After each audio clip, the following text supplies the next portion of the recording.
Leadership is just taking people from here to there. Well, that just sounds like a cakewalk, doesn't it? Wrong, right? It's because it's never that easy, because every step along that path from here to there, there's going to be blockers, hurdles, obstacles that you have to overcome as a leader. And these things come in all different shapes and sizes, and they also change over time. But here's the deal. There's one enemy that never changes and you never stop having to conquer: yourself. From the Ramsey Network, this is the EntreLeadership podcast, where we help business leaders grow themselves, their teams, and their profits. I'm your host, Alex Judd, and today we have a conversation with Jocko Willink. Jocko is a leader that has become a regular on this podcast and a friend of our team. He's a retired Navy SEAL and the co-founder of Echelon Front, and his book, Leadership, Strategy, and Tactics, is an absolute masterclass in the practical fundamentals of leading well.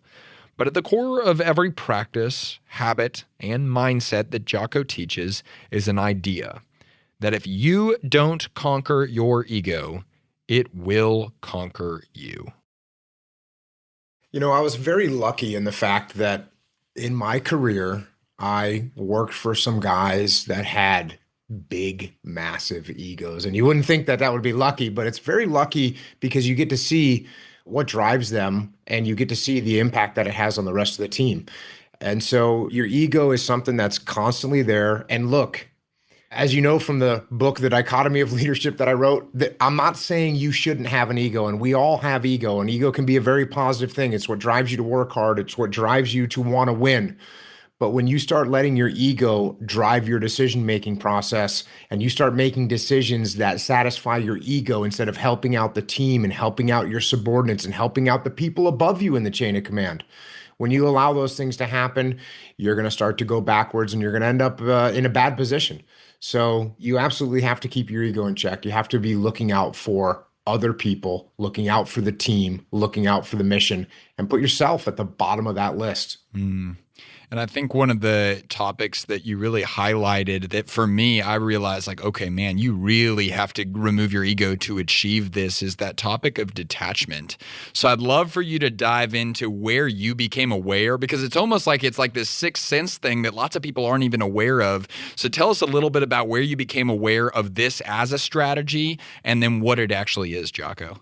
So I hate to make it sound like one moment in time I was enlightened and I figured it all out, because that's absolutely not true. And I'm still in the process of moving forward and trying to figure it out. That being said, as I talk about in the book, Leadership, Strategy, and Tactics, I was in my first SEAL platoon. I'm a new guy. And not only am I a new guy, I'm the most junior ranking guy.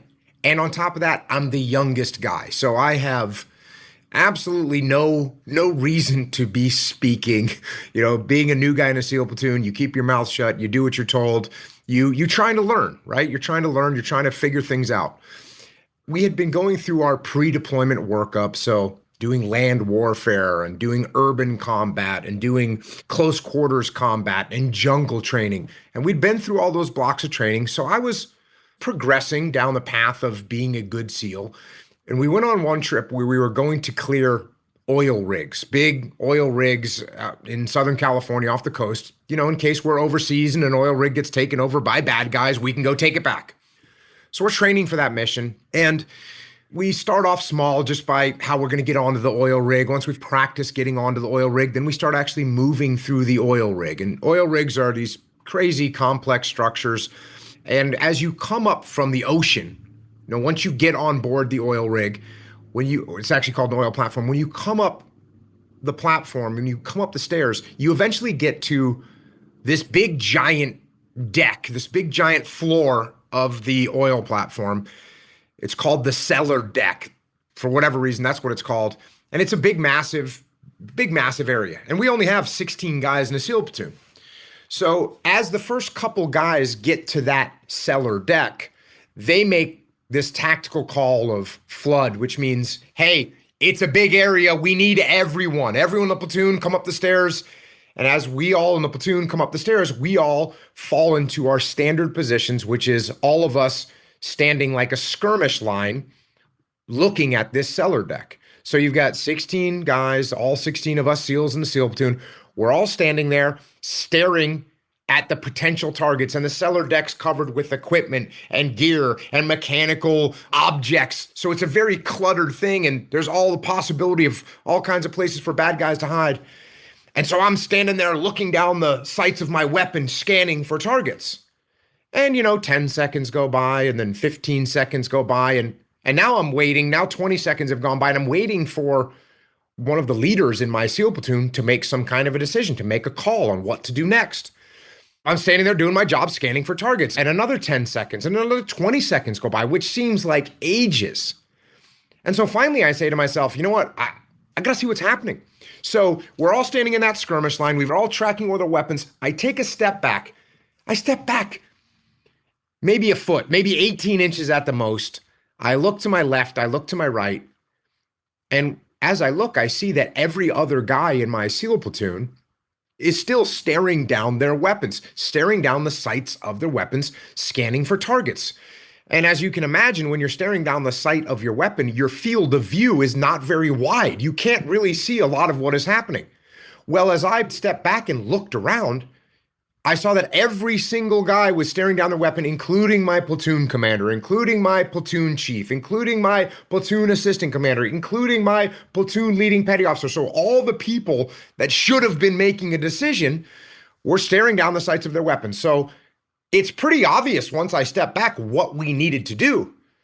So I summoned up all the courage I could to open my mouth as a new guy, and I said, hold left, clear right, which was a standard call, nothing spectacular, no incredible tactical genius here. It's a standard call. I said, hold left, clear right.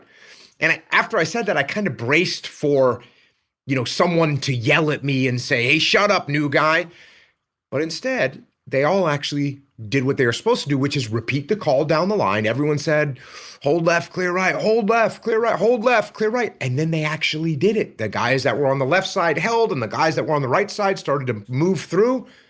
And then we continued on with the rest of the clearance, and we got to the end of the clearance, and we got into a little huddle to do a debrief.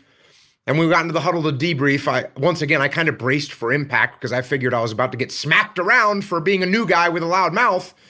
And instead, one of the senior guys in the platoon says, hey, Jocko, good call on the cellar deck. And I was a little taken aback. And as I'm sitting there thinking about it, I feel pretty good about it. And then I think to myself, wait a second, why is it that I'm the most junior guy in this platoon, and I have the least experience, and I'm the youngest guy, and yet I was somehow able to figure out what to do when these senior individuals that have been in the SEAL teams infinitely longer than me, they didn't know what to do. Why is that? And I figured out it was because I took a step back and I detached from the situation and I looked around and everything became really obvious. So that was when I first kind of realized it. Now, I didn't translate this into this kind of principle of leadership that I eventually became. But what happened is now I'm on a land warfare training operation. This is before the war. So I'm on another training operation and targets pop up and we're shooting at the targets. And once again, instead of me focusing on the targets, I started focusing, taking a step back and looking around, moving my head, focusing on the bigger picture. And once again, I realized I could figure out what to do before anyone else could. And that is eventually led me to sitting here having a conversation with someone, and I can see that they're starting to get emotional about something, whether it's a plan that we disagree on or whether it's an idea for how to go forward that they're passionate about.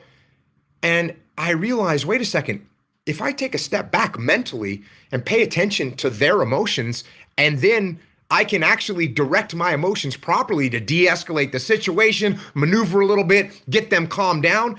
And I realize that this idea of detaching, it applies to everything that you do. And look, when you're talking to your kids and you got a 4-year-old kid that's doing something that they shouldn't be doing, and it's really easy to get frustrated, to get mad.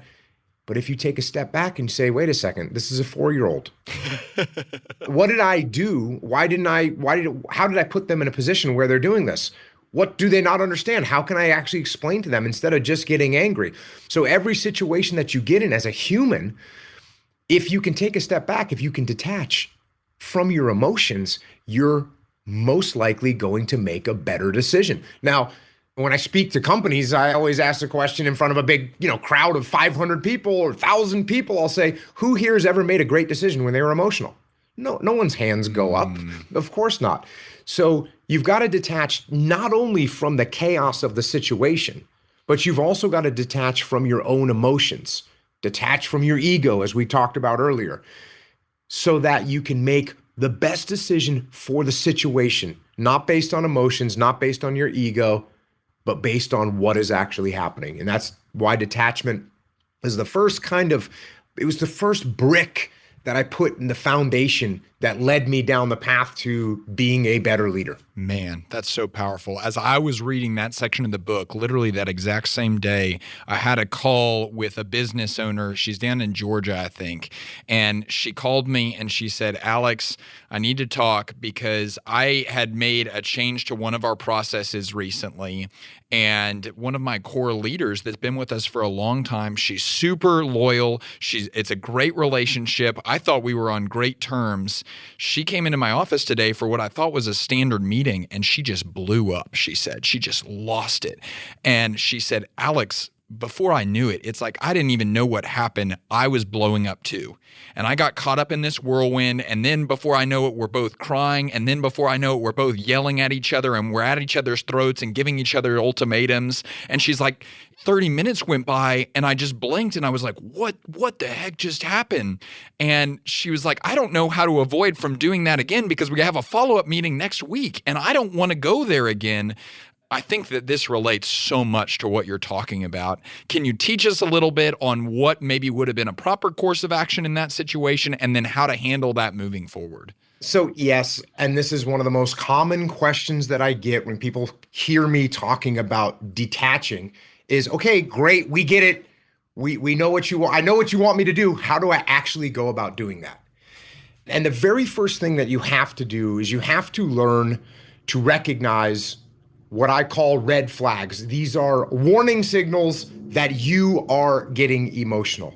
So maybe it's that when someone comes into your office and they start barking at you and now you clench your fists, you feel yourself biting down, you're gritting your teeth together, or maybe you're raising your voice as you respond to them. All these are really nice physiological warning signs, red flags, alerts that you are starting to get emotional. So what do you do then? So what I want to do, and I recommend this, and the only reason I recommend this is because this is how I learned. This is what made me realize that detaching was a good thing. Literally, physically, take a step back. Just like when I told that first story, take a step back. It changes your perspective. It gives you a little space between this person. It makes you pause for a moment. You're not gonna say anything. The first thing to do is take a step back. Once you take a step back, this is a strange thing to say, but I actually want to, I tell people, lift up your chin a little bit. Lift up your chin a little bit. This is a weird thing to say, but think about it from this perspective. If you're going to get in a fight with somebody, what do you do? If you're going to get in a fight with somebody, you tuck your chin down and you put your hands up and you're ready to fight. I want you to do the opposite of that. I want you to step back and I want you to put your hands down and I want you to lift your chin and you're basically opening yourself up. You're saying, yep, okay, there's some emotion going on here. I'm going to accept that it's no problem. I'm not going to get in a combative mode. The next thing I want you to do is very simply, I want you to nod. Nod at the person. You're nodding to them to tell them, hey, I'm listening. I understand what you're saying. I got it. It makes sense. And then the final thing is being in the SEAL teams and being in the military in general, when you talk on a radio, everyone is listening. So when you're talking on a radio, sure, you might be talking to the 10 people on your team, but there's 100 other people in tactical operations center. Everyone's listening. So you get very self-conscious, or you should be very self-conscious about how you sound when you're on the radio. And nobody wants to sound like they're panicked on a radio for two reasons. Number one, because nobody wants to sound panicked. And number two, because if you panic and you sound panic, the rest of your team is going to hear that and they're going to do the same thing. They're going to start to panic as well.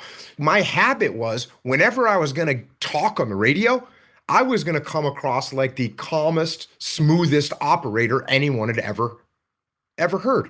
So instead of getting on the radio and saying, I need everyone to get to building 54 now. No, now we've got everyone freaking out. Instead, I'm going to come up, I'm going to take a breath. That's the key point here. I'm going to take a breath. And the next words that come out of my mouth is going to be, hey, this is Jocko. We need everyone in building 54 now. And everyone says, okay, well, sounds like Jocko's got a grip on this. Let's get over there. That's how we are going to detach. Those are some physical things you can do. And look, you're going to get better at it over time. Everyone gets better at it. And you can say, oh, I'm starting to feel a little heated. Cool. I'm just going to relax here, take a moment. So all this being said, you can go too far with this. And I also have this in the book as well. It's another technique, and I call it reflect and diminish. Because Alex, if you come into me and you say, this is ridiculous, the supplies didn't show up, the department didn't do their job, this is horrible. And I say to you, hey, calm down, Alex, you need to calm down. What that does is immediately, you don't calm down at all. You actually get more angry that I don't understand. And what's even worse, I've just put myself on the opposing side of you because you're mad because you didn't get the support you needed. And I'm telling you to calm down. I obviously don't get it. So now we're not even looking for a solution. You're not just mad at the supply department now. You're mad at me because I don't get it. So what I'm going to do is I'm actually going to reflect some of your anger, but I'm going to diminish it a little bit. So when you come in and say, the supply department didn't get me the gear, this is ridiculous, we can't start the job, I say, oh, you got to be kidding me. How much gear are you missing right now? So I said enough, I showed enough anger that you realize I'm on your side. But then I actually say, well, how much gear do you need? Because I'm starting to move us towards a solution, which if I form an antagonistic relationship with you in the moment, and all of a sudden you're mad at me, we're not forming a solution. We're not even heading down the path to find a solution. But if I unify with you, if I reflect some of your emotions, but I de-escalate them, then we can start moving together towards a solution. So yes, you've got to be able to detach, but this doesn't mean that you show no emotions and you're a robot, because believe me, you will just escalate everyone that's mad around you. And if you don't believe me, try it with your significant other when he or she is mad about something. When something goes wrong, when the water heater breaks and they come in, oh, the water heater breaks, and you say, you need to calm down. See how that works out for you. Yeah, that's right. It's crazy as you were talking about this and talking about how we need to slow down and sometimes we just need to pause. My mind immediately went to the person that I've seen do this most effectively is our CEO, Dave Ramsey.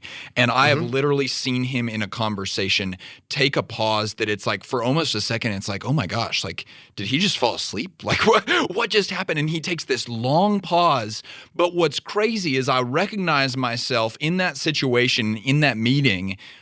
Suddenly, the next words that come out of his mouth, I have so much more trust in and so much more confidence in. So when we actually have that presence of mind and that awareness to detach like that, what does it do to the power dynamic of the room? What is happening there whenever you actually take that step, Jocko? When you see a leader that can take stressful situations and instead of doing an immediate emotional reaction, either losing their temper or getting angry, whatever the case may be, everybody in the room, their respect for that person goes down.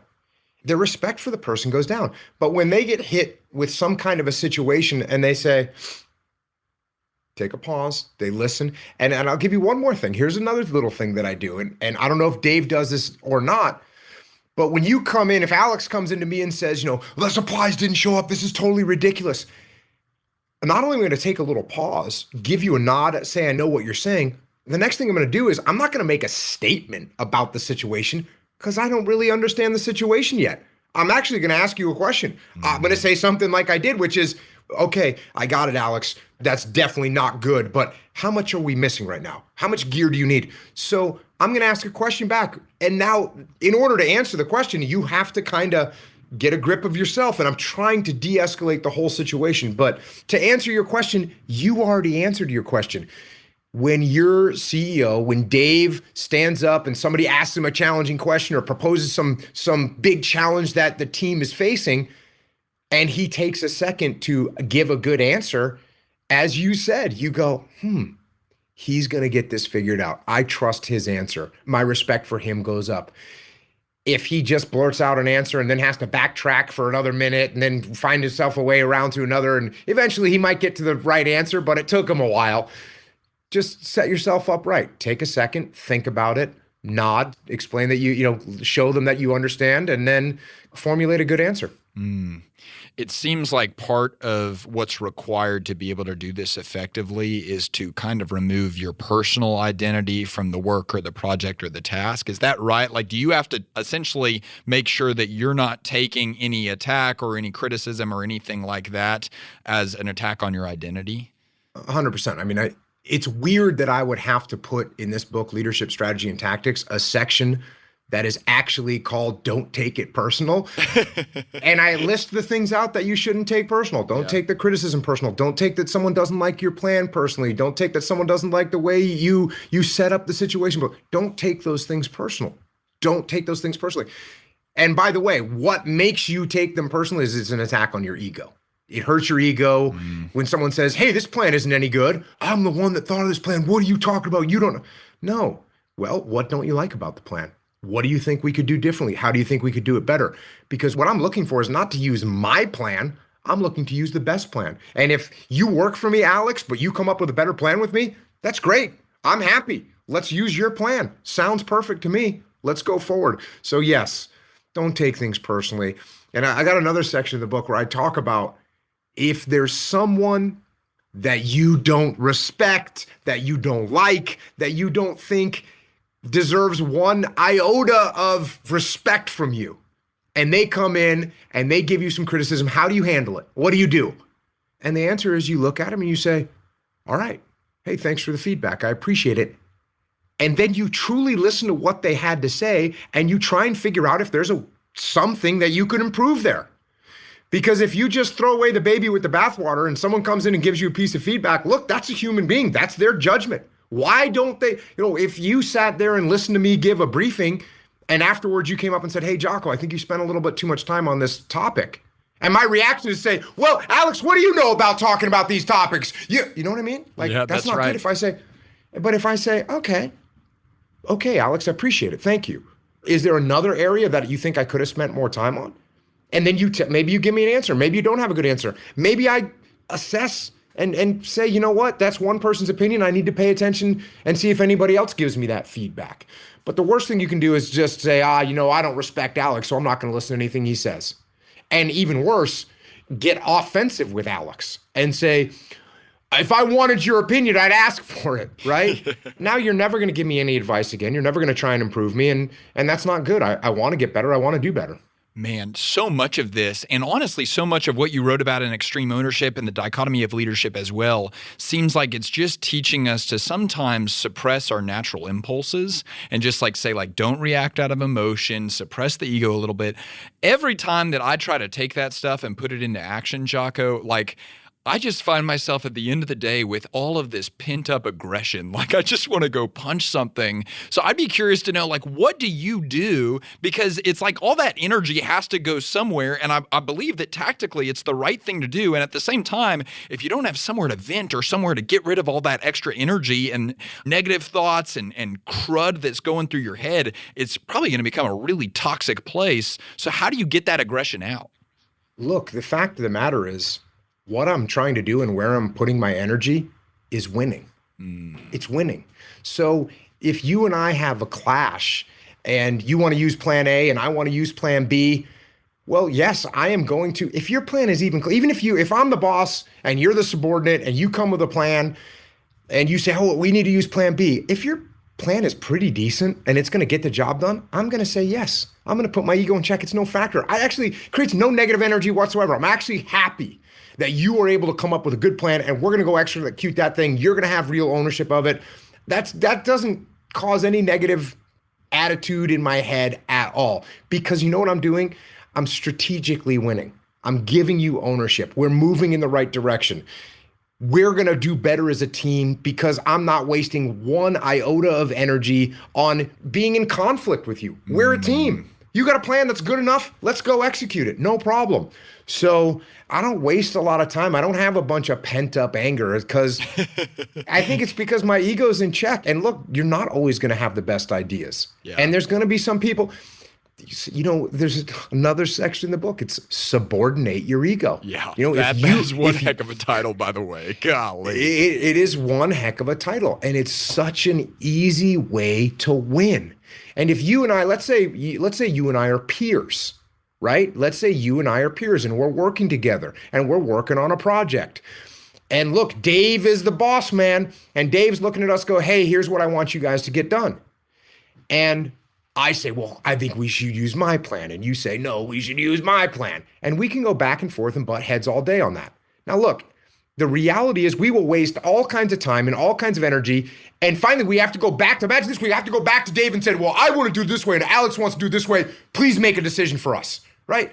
That's an embarrassment. That's embarrassing to have to do that. I would much rather say, you know what? Hey, Alex, I want to do it my way. And you say, oh, I think my way is better. I say, okay, you know what? Subordinate my ego. And I say, you know what, Alex, sounds good. You take lead on this, no problem. And now your mind is now open when I say, hey, can we make this adjustment here? Can we make this adjustment over here? You're like, yeah, because it's your plan. You want your plan to be successful. I have no problem doing that. That doesn't give me any negative feelings at all. It actually makes me feel good because we're gonna win. I think one of the best illustrations I've heard on this principle was the comparison that you did of, I think his name was Delta Charlie, or at least that's the name he used in the book, and the previous platoon commander. So could you lay out those differences and how that played out? Oh, yeah. I mean, again, my career was so lucky in so many ways. And one of the ways that it was so lucky was that I had a boss that was not good. He was an inexperienced guy and he had a little insecurity about that. And to make up for his insecurity, he was kind of a tyrant with us. And it was his way or the highway. We always had to use his plan regardless. He didn't take any input from anybody. And it was pretty bad. And we actually had a mutiny. We actually had a mutiny inside of my SEAL platoon. And we went to our commanding officer, so went to my boss's boss and said, hey, we don't want to work for this guy. So the guy got fired and a new guy came in to take his place. And they brought the new guy that came in to take his place was kind of a legendary SEAL. I mean, we all knew his name. We all had heard of him before. I'd never met him before, but I had absolutely heard of him. His reputation was stellar.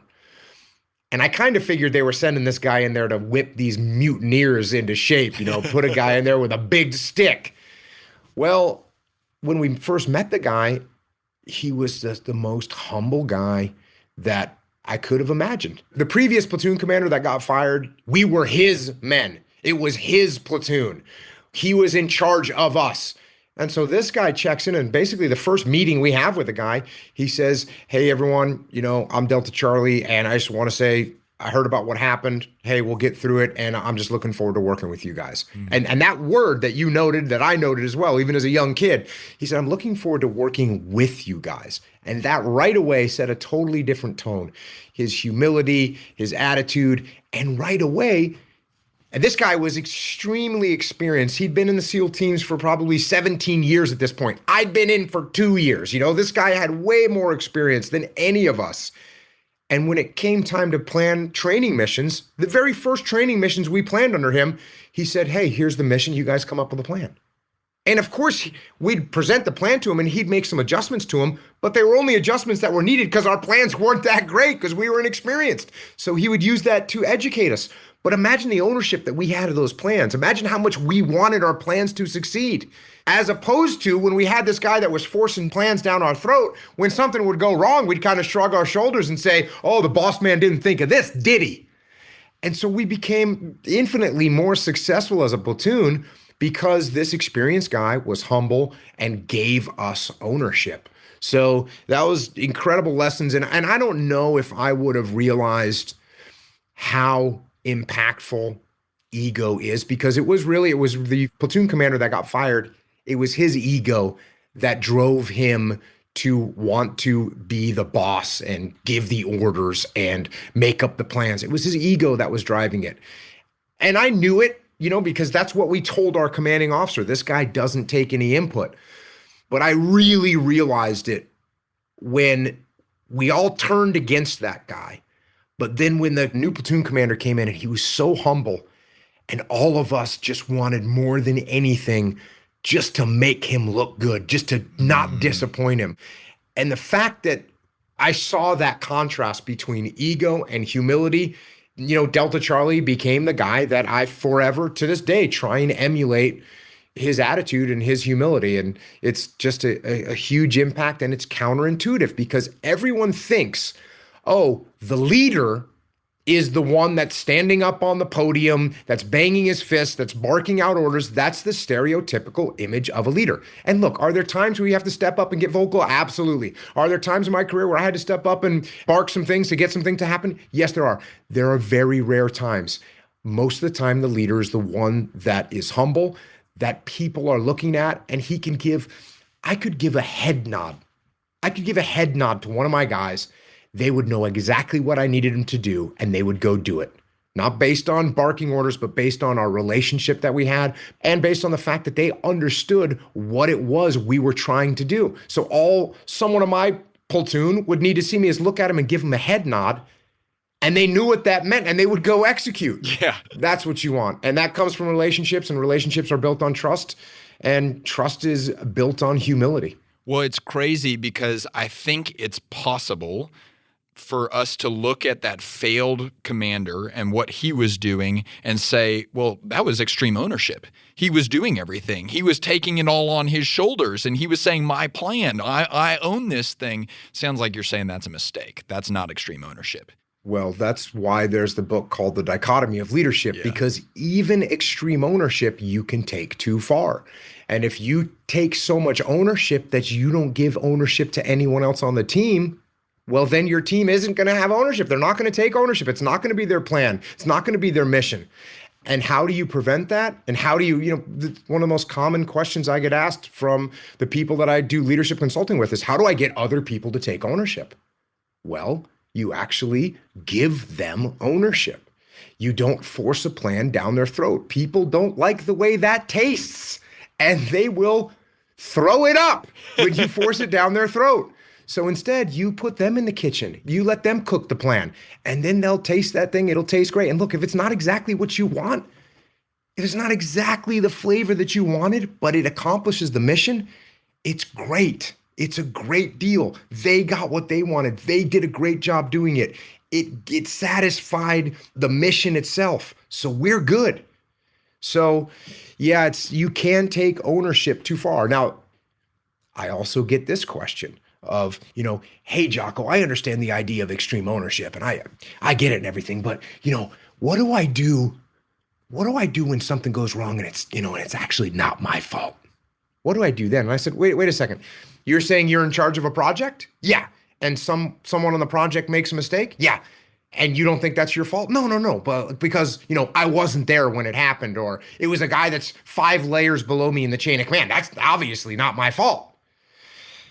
And these people are obviously missing the entire idea of extreme ownership. Because if I'm the platoon commander and 5 levels of rank below me in the chain of command, one of the machine gunners shoots his machine gun in the wrong direction, that is absolutely my fault as a platoon commander.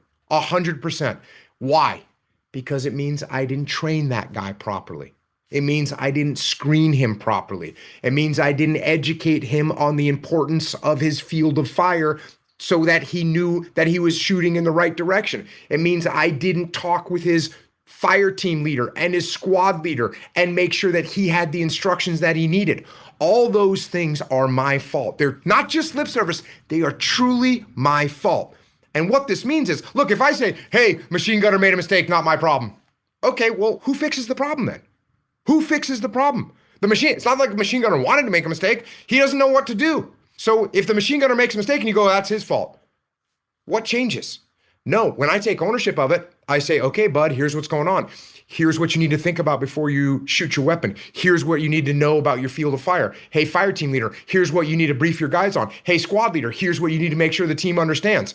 And now everyone is taking ownership of that problem. And that's when the problems get solved. Man, I feel like the small business owner parallels there are huge. And a lot of times we see it come up in that, like, we'll get on a coaching call with someone and they will complain for 45 minutes about this team member. And then the way you shut down all that complaining is you just say, well, remind me again, who hired that person, who let that person in the door? And it's like, so either you have a hiring process problem or a training problem, but it's your problem. Who selected that person, who hired that person, who trained that person, and who's keeping that person on board? That's right. Answer me that. Oh, yeah, that's right. It's you. Same thing. I'll work with companies and I'll get the person that complains for 20 minutes about, the department head. And I'll say, oh, who does the department head work for? Oh, he works for the SVP. Who does the SVP work for? Oh, yeah, he works for you. Guess whose fault this is? This is your fault. Get it solved. Can you speak to, specifically in Delta Charlie's situation, the level of detachment that he had and the way that he had removed his ego from the situation and the fact that he wasn't all wrapped up and insecure like the previous guy was? What did that do for his strategic perspective and his ability to plan and to think about where the team was actually going and to think holistically about the objective? Yeah, so when we'll just call him the bad platoon commander, when he was coming up with a plan and then forcing the plan down onto us, well, then he had to look down at us the whole time to make sure that we were doing what it is that he wanted us to do. He was looking down and in. Whereas Delta Charlie, he would let us come up with a plan. So now he's allowing us to formulate that plan. And yeah, sure, he's going to check on it. But instead of having to stare down and in, he's looking up and he's looking out. He's not micromanaging, he's looking up and he's saying, what is the next move we're going to make? And then when we finally would come to him with a plan, he would have a better understanding. He'd be at more altitude. He would be de facto detached from the plan. And when you're de facto detached from the plan and somebody presents it to you, you're going to see holes that the people that were staring at it at point blank range, they didn't see. I'm going to venture to guess that sometimes, you present something to Dave, something that you've spent, hours, if not days, if not weeks on, saying, okay, this is a new program we're going to do. You and your team, you all go through it, you figure it out. Here's a new podcast series we're going to do. Here's a new form of coaching we're going to present. And you bring it to Dave, who hasn't looked at it. He doesn't know anything about it yet. You sit down, you brief him on it, and he goes, hey, I really like the plan, but let's not forget about this over here. And when he does it, you go, how does he see that? And exactly. It's this crazy combination. You're like, this guy's Superman CEO because he's simultaneously living at 18 months ahead of the business, planning what we're doing 18 months. And then he can zero in on like a comma in a workbook. And it's like, how does he see that? But it's exactly what you're saying. He wasn't in the workbook as it was being created. And the idea, writing books, writing workbooks is a great example of that. As you know, once you write it and then you edit it and then you edit it one more time and you go, look, this thing is perfect. You can't see the little things anymore. You're going to miss them. As soon as you hand it to, someone else with a different set of eyes, that's a great form of detachment. They're not in it. So they look at it and go, oh yeah, you missed this comma here. Oh, by the way, on the cover page, you spelled the title of the book wrong. You might want to fix that. That's right. Those are the things that you can actually miss.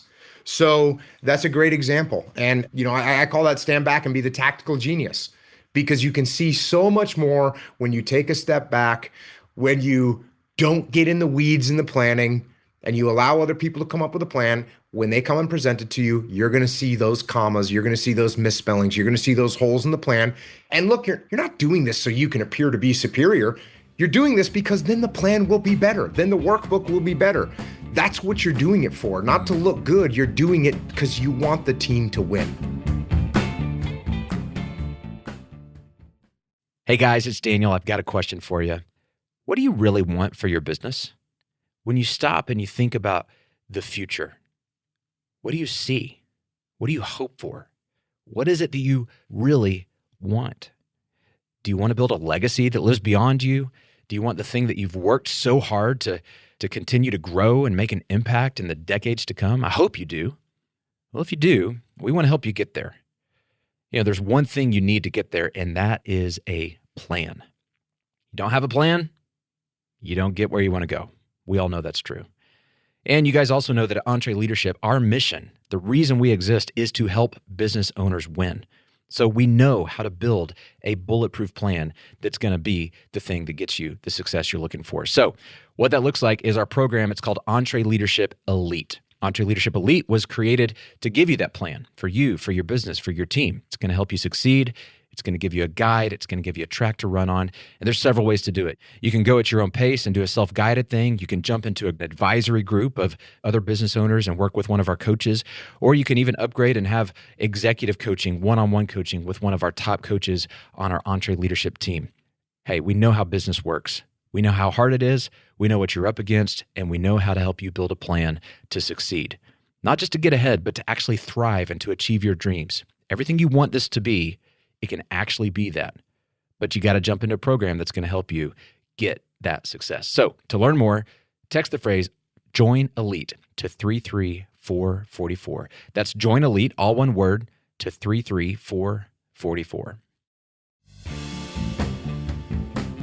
As you're talking about that, I'm kind of thinking about kind of the other section of your book where you talk about decentralizing command. And I just know, I've seen this in my career, but also the business owners that we work with, where it's like you are self-aware of the fact that you are the bottleneck on your business, or you are the bottleneck on this project, and you are looking down and you are looking in.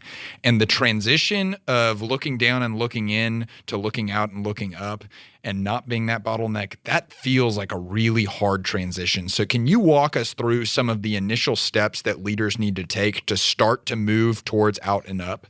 Number one, if you don't have 3 people on your team that you know of by name that aren't ready to do your job as good as you or better than you tomorrow, you got a problem. You got a problem. In combat, it's a real straightforward case. Hey, what if I get shot? Someone's going to need to step up. But in business world, hey, what if I'm sick? What if I'm not on that client call? What if my computer goes down during a web call and someone else needs to step up and take over? So out of the gate, if you think about that from that perspective, other people need to be trained. Well, how do you get those other people trained?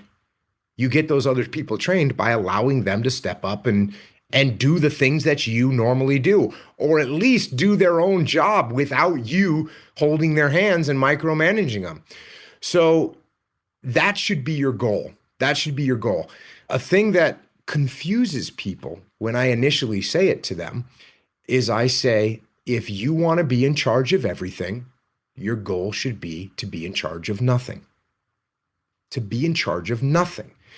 When we would roll out on a combat operation, the smoothest combat operations that we would go on, I'd be the ground force commander, meaning I'm in charge of everyone on the ground.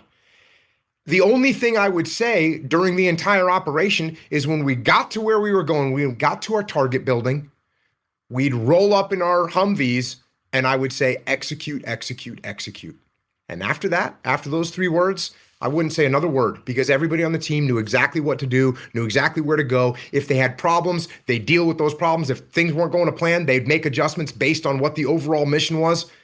They'd complete the whole operation, get back in the vehicles, we'd leave, we'd get back. Think about the power of that, because look, when I say all I'd say was execute, execute, execute, let me tell you what's really happening. I say execute, execute, execute. They start that portion of the mission. What am I doing? I'm communicating with the aircraft overhead. I'm tracking enemy movement in the area. I'm coordinating with other forces for when we move through their parts of the battle space. I'm monitoring any other friendly force operations that are taking place. I'm making sure that the road going back to our base isn't being set up on by the enemy. I'm doing all these things. I'm able to look up and out because my team is handling what's going on. So every day that you are doing the job that someone below you in the chain of command is doing, you're wrong. Now look, does that mean if you're working for me, Alex, and I task you with a mission and you start getting off course, that I don't get down there and say, all right, Alex, hey, look, come on over here. Let's go. Let's bring this in. Let's make this adjustment. Let's move in this course over here. I'll go down there and make adjustments, if I have to. As soon as I get done making adjustments and you're back on course, cool. I'm going to be right back out of there. I'm going to be right back looking up and out instead. And look, if Alex is a problem child, which I know could be suspect at this point, if you're having real problems, I might be side by side with you for more extended amount of time. I might micromanage you for a while to make sure that you understand what the expectations are, what the standards are, to make sure I see how you're thinking. Because if you're making decisions that don't make sense, I want to understand what is leading you to make those decisions. What is it that you don't understand? What can I help you understand so that you can make the right decisions without me being there?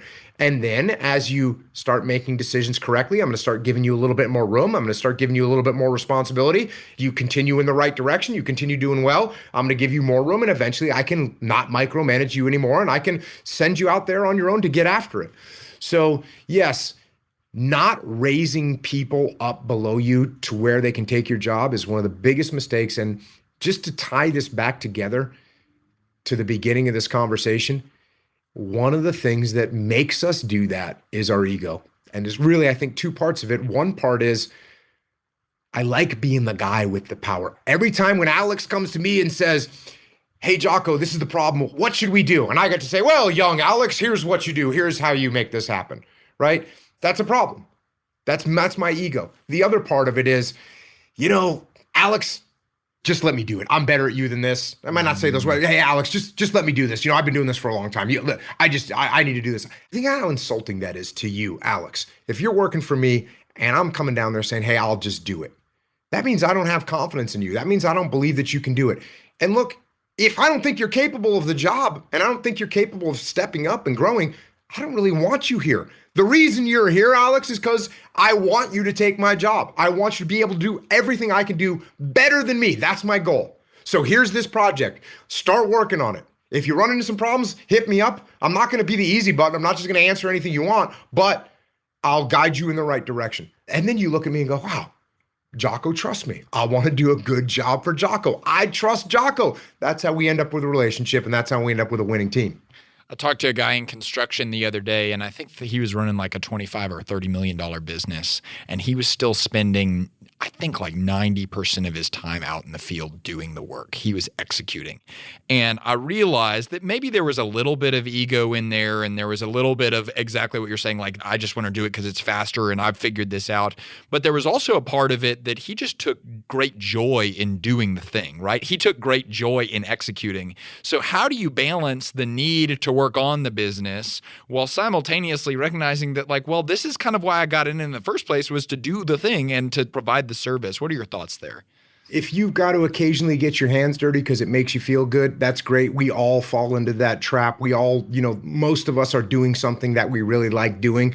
When I was in the SEAL teams, I talked about, hey, when you're in a leadership position, you shouldn't be shooting your gun because you should be looking around. Does that mean I never shot my gun? Oh no. When the chance was there, I always shot my gun, but that wasn't my primary mission. And you have to realize that I realized, just like this construction guy needs to realize, every time that he's doing that, there's some other part of the business that he's letting everyone down. He's letting the entire team down. Not only is he not training them, not only are they not getting the experience, but he's not looking at the, what's the next job going to be? Where can he build a relationship? What can he make happen that will move the company forward? And look, this is where sometimes you end up with good partnerships, because if he brings on a partner that doesn't like to get dirty, or, maybe he hires a COO that doesn't like to get dirty. And he says, hey, listen, COO, I'm the CEO, but I'm going to be down there getting after it sometimes. I'm going to spend some time on the job site. What I need you to do is do what you're good at. Build these relationships with the clients, figure out what the most important, link in our supply chain is, figure out what we need to focus on as far as getting better. And then you end up with a good complementary situation where you're both kind of doing what you're good at. But I think the key thing is, when you're in that situation, you've got to recognize that you are hurting the team by doing that. You're not allowing the team to grow. You're not allowing the team to develop. And even worse, you're not looking at the strategic view to figure out what's the big picture on progress for the whole team. There was a section in the book, and you actually referenced it a little bit already, but when you talk about the subtlety of leadership, teach us a little bit about how that actually plays in and how it played into your leadership style. Because on face value, knowing your books, knowing especially your podcasts and stuff like that, you don't seem like a subtle guy, but it sounds like your leadership is a lot more subtle than when we're doing conversations like this. What we want to do as a leader is you want to lead with the minimum force required, right? Which is a term that's used to, if I'm going to go detain someone, if I'm a police officer, it's using law enforcement. If you're a law enforcement officer and you're going to arrest somebody, you want to do it with the minimum force required, right? You don't want to shoot them, right? If they're unarmed and they're not, fighting back, you say, hey, get down on the ground. That's your first step. And hopefully they listen to that. If they don't, then you might have to get closer to them and raise your voice, right? As a leader, we don't want to go straight to lethality out of the gate. If I can give someone a suggestion and it moves them in the right direction and they go and get done what I need them to get done, that's infinitely better than me barking an order at someone and telling them to go do something because I said so. Now, I don't want to do that. And that person doesn't want to get treated like that. So as often as you can, you lead as subtly as possible. You use the minimum force required. And like I said earlier, when you have a good relationship with people, even in my business right now, we'll go do a live event somewhere. And my operations director has been with us for 5 years and she's great, but I can look at her from across the room and give her a head nod and she'll go and, start turning on the projectors because she knows that means I'm getting ready to start. Or that kind of relationship, that's good. That's what you want. And that's the extreme version of subtle leadership. I'm just going to give you a look and you already know what I'm thinking. And if you're moving in the wrong direction, I don't say, hey, Alex, that's ridiculous. No, I say, hey, Alex, why are you going to go that way? And now I'm just making you think about it. And look, if the answer is obvious, you're going to figure out the answer, right? You worked for me. That means you went through the hiring process. That means you got some brains in your head. So when I say, hey, Alex, why are you doing it that way? You say, well, I think this will get us results the fastest. Okay, it's going to get us results the fastest. Is the quality going to be there that we want? And you go, well, obviously it's not going to be as good. Okay, what do you think that'll do to our follow-on business? Do you think that would be good for our follow-on business? No, it probably wouldn't be. So what do you think was actually going to be better for us? Do you think we should do it the fastest way, or do you think we should try and put some time and effort into it, make it high quality so we get a really good reputation? And you say, yeah, that's what we should do. Oh, okay, that sounds like a good plan. Right? All of a sudden it's you. So right. Yes, you want to be as subtle as possible. Look, are there times where subtlety doesn't work? Absolutely. You want to escalate through the conversation. You don't start off by jumping down someone's throat. You start off as subtle as you can, and then you escalate from there. You get more and more direct until you get to a point where I'm saying, Alex, here's where your shortfalls are. Here's what you've done wrong. Here's what's going to happen if you continue to do these things wrong, right? No uncertain terms.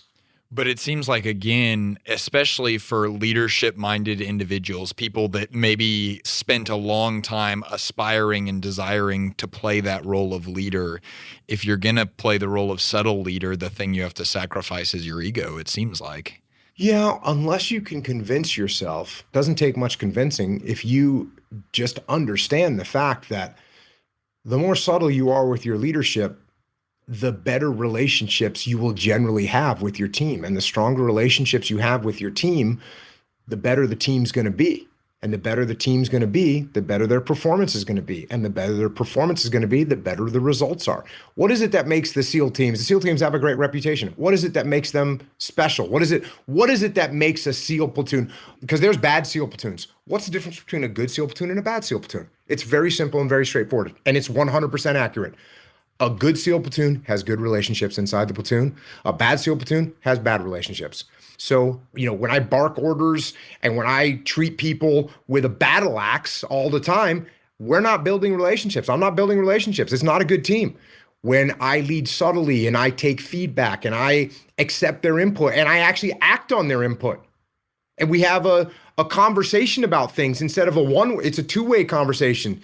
Instead of a one-way conversation, we're actually going to be better. So if you can understand that, because what you want to do is win, that should help your ego get over that hurdle. What are you trying to do? You're trying to win. That's what you're trying to do. There's nothing that feels better to the ego than winning. And the more subtle you are and the better relationships you have, the more you're going to win. Seems like this is related to that idea of investing in the long game and playing the long game with regard to your relationships, with your leadership, with your decisions. Is that right? Yes. And I was at one of our events and someone asked me, how often should I be thinking strategically? And my answer was, you should be thinking strategically all the time. You should be thinking about the long game all the time. Tell me what part of your life is making short-term decisions good. There's no part. It doesn't help our health. It doesn't help our finances. It doesn't help our businesses. It doesn't help our relationship. It doesn't help in any way, shape, or form. The only thing it helps is our short-term gratification. It'll make you feel good. It'll make me feel good. If I'm mad at Alex, it'll make me feel good for 20 minutes. If I go in there and yell and scream at you and throw the report that you gave me onto your desk and say that it's a piece of junk, that'll make me feel good for 15 minutes.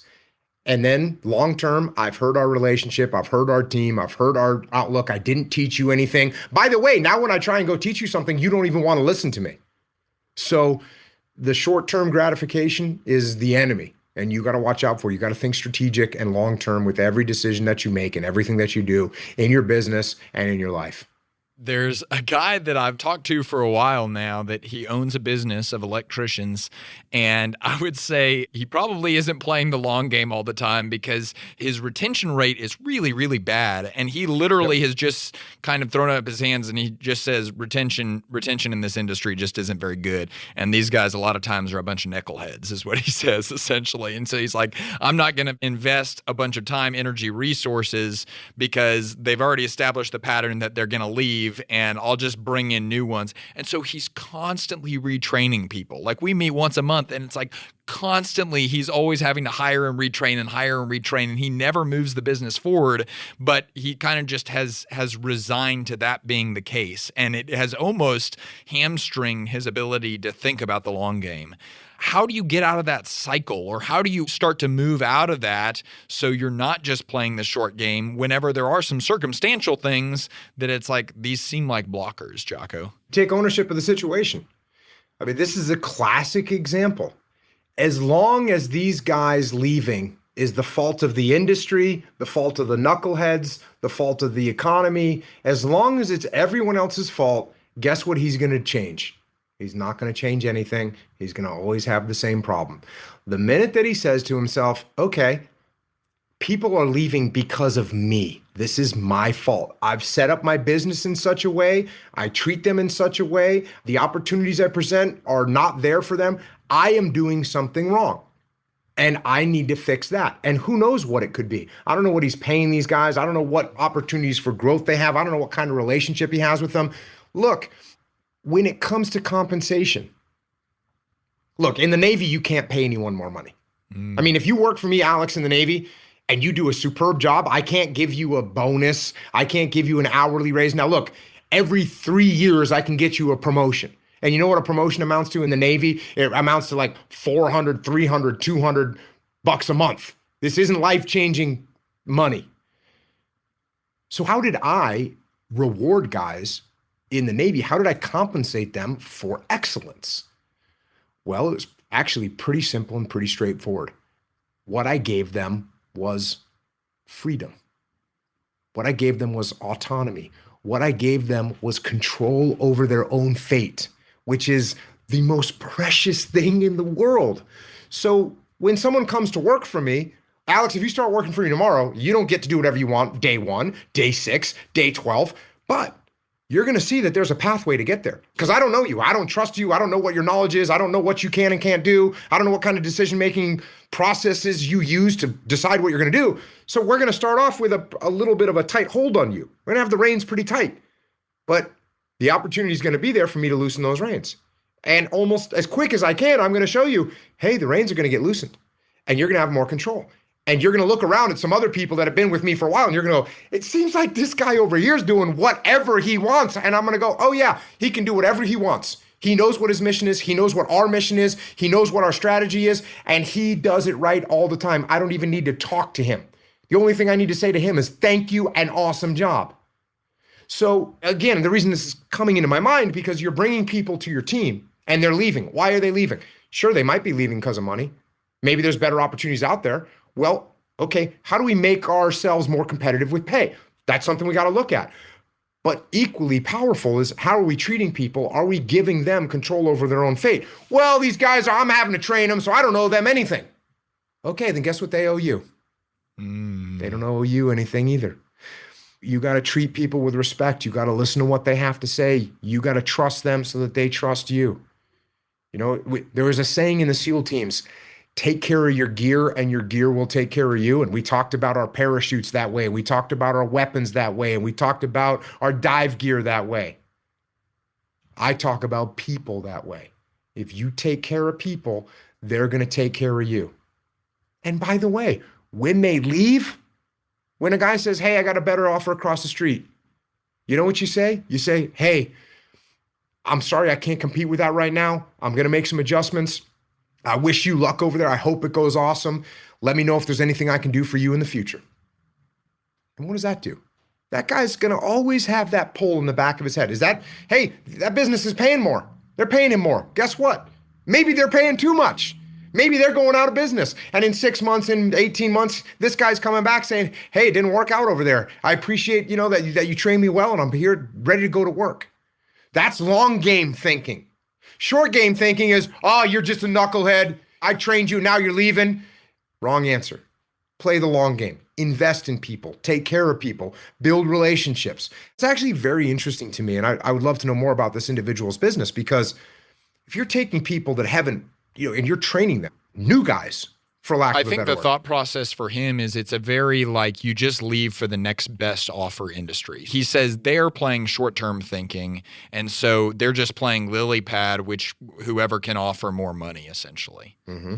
And if you know that and you can't capitalize on the fact that, hey, you want to go have a transactional relationship with Fred over across the street, I'm not going to stop you, but I'll tell you what I'm trying to build here. I'm not trying to build a bunch of people that I pay by the hour and when it's time to leave, they leave. I actually want a team here, a team that's going to stick together, a team that's going to build a reputation. Why not do that instead of shrugging your shoulders and saying it's the industry and it's the people and it's the knuckleheads? I can guarantee this.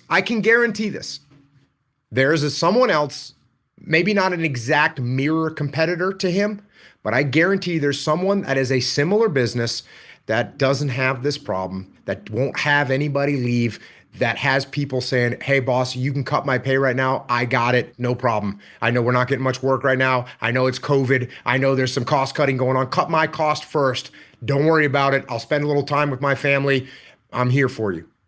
I guarantee you that there is a equivalent company doing that. And I work with companies like that all the time. That's right. I work with companies that go through massive, cost cutting and slashes. And you know what? Sometimes they do have to let people go. Every business goes through that. How do you do it? What's your attitude? Are you building a team or are you paying employees? Make that choice. Well, that's one of the things that I've noticed in this season is that it's almost like there's this contrast between the business owners that are taking ownership and those that aren't. And as long as they're blaming the industry or the economy or the pandemic or anything like that, it's like there is no opportunity for creative problem solving. It just went out the window because you can't creatively solve the economy. But the people that are saying okay, well, there is a solution to this, and the fact that we haven't found it yet is my fault. And suddenly you open up creative thought and you say, okay, now there's actually hope. There's actually possibility for moving forward. 100%. And by the way, this is a deep cutting attitude, because you might have to go and look in the mirror and say to yourself, this business model that I built, that I spent 4 years, 8 years, 10 years, 12 years building, needs to be adjusted. I wasn't 100% right. And even though it's worked all this time and I've been winning and I'm a winner, I'm not winning right now. What do I need to change? That's the difference between winning and losing. That's the difference between winning and losing. Echelon Front, I have a consulting company. We canceled 37 events in 4 days. 37 events in 4 days when COVID hit. And, millions of dollars worth of business. And I said to the team, I said, listen, we are going to start doing this stuff virtually. And look, right now, everyone's doing everything virtually. We were a little bit ahead of it because I said, as soon as it happened, I said, we're going to start doing this stuff virtually.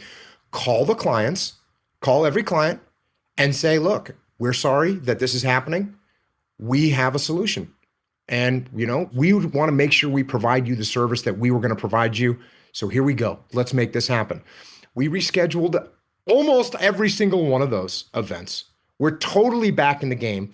We're long-term now. We're changing our business model. I can tell you right now, my travel, which is totally ridiculous, it has been totally ridiculous for the last 30 years. My travel's been ridiculous. I will be traveling less now because we actually have figured out that in many ways, doing virtual meetings on a website is in some ways more impactful than me going face to face. When I go and speak to 1,000 people, the people in the back of the room, they can't see me. Well, when I'm on a Zoom meeting, whether there's 2,000 people, everyone's seeing me up close and personal. And by the way, they can ask me questions. They can put questions in the chat box. I can respond. The schedule can be adjusted more easily. There's a lot of advantages to it. So with my team at Echelon Front, I said, listen, here's what we could do right now. We could do a breath hold, and that's a SEAL team term, right? We could hold our breath. We got a bunch of money in the bank. We can hold our breath until this thing is over and we can go back to work. I said, or we can go on the attack and we can fix these things. And that's exactly what we did. I got another business up in Maine. We make jujitsu gis. It's a uniform for jujitsu. It looks like a karate uniform, but it's a little heavier. COVID-19 hits. Every jujitsu gym in America shut down, including I have a jujitsu gym. We all shut down. The question wasn't, wait a second, how can we get people to buy gis now that they're doing jujitsu? People aren't buying gis. What are we going to do? Guess what people do need right now? People need things to cover their face. Guess what we can make? Masks. In 2 days, we started making face coverings. And look, they weren't N95, and we actually had to hesitate for a moment. As if you were, depending on how close you were tracking all this stuff, I had a couple friends that were doctors and paramedics and medics from the military that gave me a heads up and said, hey, Jocko, you should start making some kind of mask because there's going to be a shortage. And I said, okay. I started looking into it with my business partner up there. And I said, hey, do you think we could make masks? And he said, well, we could. And 3 or 4 days later, the government came out and said, masks don't do anything. They don't help. Don't wear them. And I said, hey, you know what? Looks like they don't help. I'm not going to be a guy that's, trying to sell something that doesn't help. Okay, so we turned off the idea. 3 days later, the government's up there saying you should wear a mask. And then 3 days after that, New York and then a bunch of other states said it's mandatory. California, it's mandatory to wear a mask. We turned that mask making on. We sold hundreds of thousands of masks. You know how many jiu-jitsu gis we would have sold? 0. That's right. No one's buying jiu-jitsu gis right now. I had to look at myself in the mirror and say, hey, the business plan that you have is not working right now. Not the market, not the pandemic, not people should train anyways. No, I'm wrong right now. How do I make it right? And that's the attitude you have to have. We could spend an entire hour and a half on this topic specifically, I think, but there's another parallel here to one of the tactics you talk about in the book, which is that iterative decision making, because it seems like that was one of the great challenges for people in this COVID situation, but also in the rebound from COVID is like the information. It's not like the government's wrapping up this 30-page document saying, here's all of the facts on COVID. No, it's so freaking confusing and everyone's losing their mind. And so it seems like one of the tactics that's so valuable in this situation is what you teach about iterative decision making. You are not going to have perfect information ever in any environment in your life. You're not going to know everything. So what you do is as information comes in, you assess the various information that you receive, and then you try and assess what is most likely the direction that you should head. And what I mean by that is you should make a guess. And no one wants to hear that. No one wants to hear a leader say, hey, make a guess. Because everyone thinks, a leader should know exactly what to do and exactly how to do it. That's wrong. A leader can almost never know exactly what to do and exactly how to do it. So what you do is you assess the information and you say, okay, my best guess is that we should go in this direction over here. And then what you do is you make the smallest possible decision to move you in that direction. Then you run a feedback loop and you pay attention and you say, okay, what is the feedback saying? Does the feedback saying that this seemed like a good guess and I'm moving in the right direction? And if it is, then you take another small step in that direction. And if that works out good, okay, and you get positive feedback, you make another small step. At any time, you could receive information that you didn't expect and you say, actually, looks like that was the wrong direction. Okay, let's reassess and let's move in a different direction. I was kind of known in the SEAL teams and really right now as being a very decisive person. And when people think of individuals that are decisive, they think of individuals that are making big, bold decisions. Well, the fact of the matter is, a good leader isn't worried about making a big, bold decision. They're going to make very small decisions. So if we're in a building and we start taking fire in the building, I don't say, everyone out of the building, attack to the north. No, I don't even know what we're going up against. What I'm going to say is, hey, 2 guys go to the roof and tell me what you see. That's a little tiny decision. Everyone thinks, I'll go, hey, 2 guys get to the roof and tell me what you see. Everyone thinks I'm a super decisive guy. It is a decision, but it's not a risky decision. There's almost no risk whatsoever. I send these 2 guys up. They take a look. They see that it's a giant number of enemy. Are we going to charge at them? No, we're going to call air support. We're going to move in the opposite direction. If they see a small number of guys that we could take out, cool, we'll assault them. But we'll make those small decisions that will lead us in the right direction. The other thing that happens with this from a leadership perspective is people say, well, what do you do in a situation when bad things are happening? Look, you tell your troops the truth about what's happening. You tell them the truth. If you're going to have to furlough people, you say, listen, we're going to have to furlough people. Everyone likes to tell the truth when we're winning and profits are up and we got to hire more people and we're growing. Everyone loves to talk about that. No one likes to talk about it when we're not making money and we're going to have to furlough people. We're going to have to lay people off. No one wants to talk about that. The less you talk about it, the worse it gets. The longer you wait to tell people, the worse the news is and the worse they're going to take it. And then people say, well, what do I do? How do I tell the truth when I don't know what's going to happen? And the answer is you tell your team, I don't know what's going to happen. You say, listen, here's the information that we're receiving right now. Here's some possibilities of how this could unfold. And here's some contingency plans that we're coming up with depending on where this goes. And so the last thing you have to do is you have to have the courage, the humility to say when the team is moving in the wrong direction to say, hey, everyone, I thought that was the right way to go. It turns out some more information's come to light. It was wrong. We need to actually go in an opposite direction. And that's fine. Having the courage to say, I was wrong. We need to go a different way. And I'll tell you, I would love to see some of that from our government officials right now across the board of saying, hey, you know what? This looked a certain way 2 months ago. I made these decisions at the time. They seemed right. Right now, they don't make any sense or they make less sense. We're going to start moving in another direction. But you don't see anyone admitting that. Or you don't see anyone saying, hey, I made the best decision I could with the information I had at the time. That information has changed. Here's what's happening now. Here's the adjustments I'm making. That's right. One of the lines that Dave uses a lot, especially in this whole COVID situation, is he says, I reserve the right to get smarter as the situation unfolds.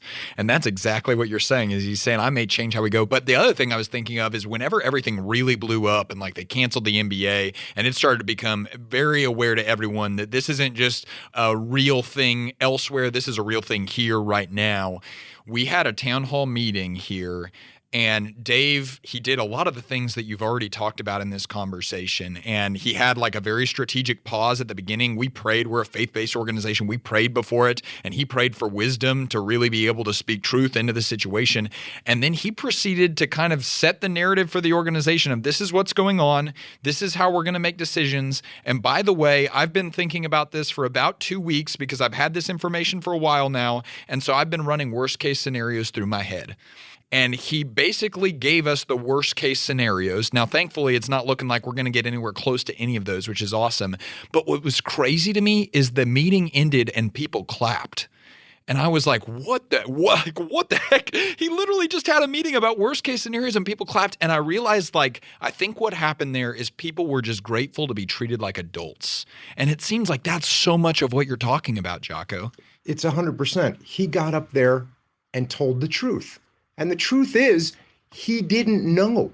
The truth is, he said, look, it could be this horrible situation. It could be this other horrible situation. We hope and pray that it's going to be better than that, but this is what we're going to prepare for.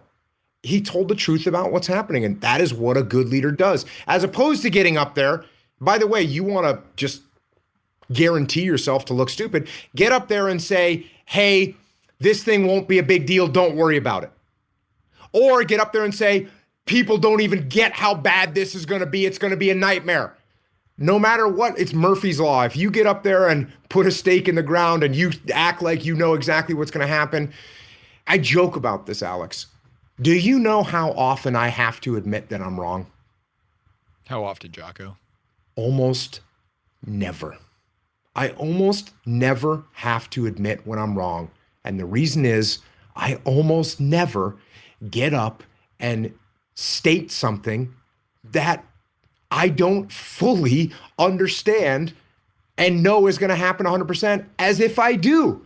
I never do that. I never get up there and say, hey, if we don't enter this market right now, we're never going to get in there. I don't get up there and say that. I don't get up there and say, if we make this mistake, it's going to be catastrophic and we're going to lose all of our business. I don't get up there and say that. I don't tell a company, when I'm consulting a company, I don't say, hey, if you guys don't listen to me right now, it's going to be a nightmare for everything you do. No, I say, listen, here's what I see. Here's the way this could go. So I talk about a leadership strategy and tactics. It's called don't dig in. If you dig into a position, you can't move anymore. And if I can't move anymore, that's when you get killed. Yeah, that's right. If I never claim that I'm absolutely right, then I never really have to say that I was wrong, which means I have ability to maneuver. Right. And when I'm wrong, I'll be the first person to admit that I'm wrong. My point is that there's so few things that I know with such authority that I can stand up in front of my team or in front of a business or in front of anyone and say, this is 100% right. I never feel comfortable doing that.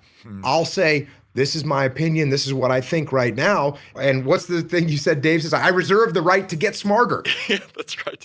That's my statement. I mean, I don't make that exact statement, but anybody that works with me knows that that's my broad perspective of life. I reserve the right to get smarter, change my mind, make adjustments to our plan. I'm going to do that all the time. And what prevents people from doing that is their ego. They put their ego starts to play, and doesn't matter what facts come across, doesn't matter what time plays out, doesn't matter what science says. They're sticking with their initial guess, but they don't make it a guess. They make it their personal knowledge, wrap their ego around it, and it serves up a disaster. That's right. Serves up a disaster. Well, folks, this was just a sample of what's in the book. Leadership Strategy and Tactics is the name of the book. One of the things that I love about the way that you wrote this is it's so digestible. And I know the phrase I've heard you use is it's highly indexed. So it's crazy how I can think about like, okay, I'm going into this tough conversation with a team member, or I'm about to really have to have a staff meeting where I'm going to have to deliver some tough information. And there's literally sections in the book that I can go to understand how to handle those things. It's so powerful. And it also hits on the nuances of leadership, that it's not like we can have this principle that applies to every situation 100%. You get into the nitty-gritty details. I would recommend everyone get it, everyone have it on your desk. I would also say it's a great book for you to give team members that are rising up in your team, because a lot of it is about leading within a team, and that stuff is so effective. Jocko, I'm going to get out of the way and give it to you. I want you to talk directly to the small business owners and give them a final call to action out of this conversation. Look, leadership is the most important thing on the battlefield. There is no doubt about that. It's been proven over and over again in business, in life, in combat. Leadership is the most important thing. And what's awesome about leadership, so few people recognize this fact, is that you can get better at it. Just like you can get better at shooting a basketball, just like you can get better at playing guitar, just like you can get better at swinging a hammer on a construction site. All those things are skills that you can get better at. Well, leadership has strategies and tactics that you can learn, that you can get better at, that you can utilize, that will help you and your team go out there and win. Well, Jocko, thanks so much for your time. Thanks for your investment. Thank you for your service to our country. We really appreciate you. Appreciate all that you guys do. It's this weird feeling looking Jocko Willink in the eyes whenever we do a conversation with him, because I'm not sure that I ever get really more excited, because I get to learn from this guy that is an absolute practitioner at the highest level of the things that I'm passionate about, personal growth and leadership. And at the same time that I'm really excited, I'm also incredibly nervous, because I just know the entire time I'm staring at a guy that could absolutely beat the tar out of me if he wanted to. But I think that the thing that's so cool about Jocko Willink is that in the experiences that I've had with him, the person that he is on the microphone is the person that he is off the microphone. And he is a leader that truly believes that his greatest impact is not going to be just impressing you with his life, but rather in pouring into the lives of others. And that is really who he is. That is the mission that he is on. And it's so inspiring to see that that mission is making an impact on thousands, if not millions, around our country. So Jocko, thank you for your service, and thank you for being on this program so often. And here's the deal. We are of the belief here at EntreLeadership that when a leader decides to get better, everybody wins. And that's an incredible opportunity for you, the small business owner, but it's also an incredible responsibility, because it means that the capacity of your organization is going to be limited by one thing, and that is you. And that's why our team created the Leadership Growth Assessment, because we know that you cannot fix what you cannot see. And so this is really just a leadership look in the mirror where you tell us a little bit about your strengths, your weaknesses, where you're using your time, just all the basic stuff about where you're at currently. And then our team has created an assessment that provides you with some things you can work on, some things to be focused on, and even some resources to help you along the way. It's a really powerful tool. And so if you want to take advantage of the free Leadership Growth Assessment, I want you to text the word Leader Growth to 33444.